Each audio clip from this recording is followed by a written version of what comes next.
কেমন পরীক্ষা ইব্রাহিম আলাইহিস সালামের উপর কেমন আল্লাহ তাআলা পরীক্ষা নিল।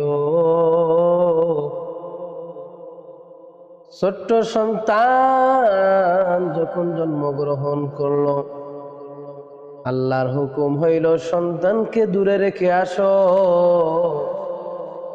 আল্লাহর হুকুম, কোনো কথা বলার অপশন নাই। আল্লাহ হুকুম করেছে, পয়গম্বর রেখে এসেছে। ইতিহাস অনেক লম্বা। ঠিক সন্তান যখন একটু বড় হয়ে গেল, সন্তান যখন একটু চলাফেরা করতে পারে, সন্তানের যখন বোঝ হইল, সন্তানের পিতা ইব্রাহিম আলাইহিস সালাম, আল্লাহ বলল, ইব্রাহিম, স্বপ্নের মধ্যে দেখে সন্তানকে কোরবানি দেওয়া। সন্তানকে দেখে কোরবানি দেয়।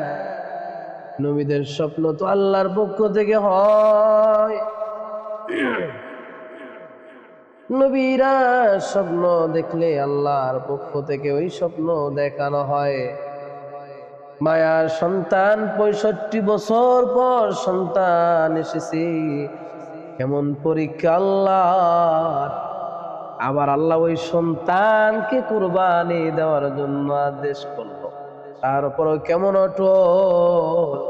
আরে ভাই, ইব্রাহিম আলাইহিস সালামের আগুনের ইতিহাস কোরআনে যখন আমি পড়ি, আগুনে ফালায় দেয়। ইব্রাহিম আলাইহিস সালামকে যখন আগুনে ফালায়, নমরুদ কয়, ইব্রাহিম রে, তুমি যদি তোমার কালিমার দাওয়াত ছেড়ে না দাও, এই আগুনের মধ্যে তোমাকে আমি নিক্ষেপ করব। ইব্রাহিম তাকায়া দেখে দুনিয়াতে এত মানুষ, কেউ আমার পক্ষে নাই। যে আমাকে জন্ম দিয়েছে, আমার মাতা পিতা দুইজনও দাঁড়ায় গিয়েছে। আমাকে আগুনে ফালাবে, ফালার জন্য তারাও রেডি হয়ে আছে, তারাও সাহায্য করতেছে, তারাও আমাকে আগুনে ফালাবে।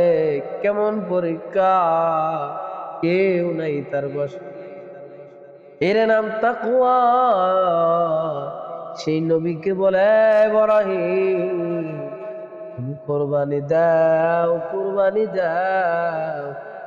সন্তানকে নিয়ে গেল কোরবানি দেওয়ার জন্য। ইতিহাস বলবো না, তাকওয়া বুঝাইতে যাব।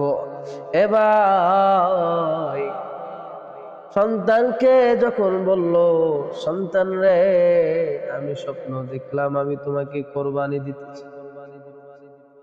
সন্তান রাজি আছে কিনা এটা জানানোর জন্য নয়, ইব্রাহিম দেখতে চায় আমার সন্তান আল্লাহর হুকুম কতটুকু মানে।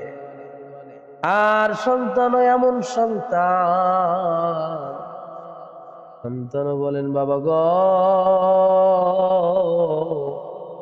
আপনি তো পয়গম্বর, আপনার স্বপ্ন তো সত্যি হয়।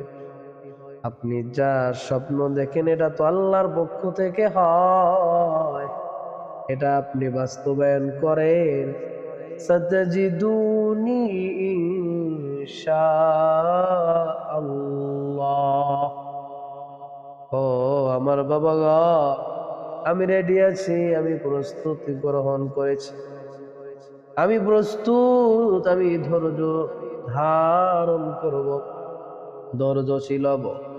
বাবা গো, আল্লাহর পক্ষ থেকে যা আপনি দেখেছেন, দেরি করবেন না, চালু করে কার্যক্রম করেন। দেখেন সন্তানের কেমন তাকওয়া, পিতার কেমন তাকওয়া। আমি ঘটনা উদ্দেশ্য নয়, আমি তাকওয়া বুঝাইলাম। সন্তানের কেমন তাকওয়া ছিল আল্লাহর প্রতি। আল্লাহ যা বলেছে তা করার জন্য কোনো প্রশ্ন নাই। আল্লাহ যা দেখাইছেন, যার হুকুম করেছেন, সন্তান পিতা দুজনেই রেডি হয়ে গিয়েছে। মানে কি, এর নাম কোরবানি। আপনি গরু জবাই করবেন, এর নাম কোরবানি নয়। আপনি ছাগল জবাই দিবেন, এর নাম কোরবানি নয়। কোরবানি হচ্ছে আল্লাহর কাছে আত্মসমর্পণ করা। আপনি নিজেকে গুনাহকে ছেড়ে দিবেন, আপনি নিজে গুনাহকে ছেড়ে দিয়ে আল্লাহর নামে কোরবানি দিবেন।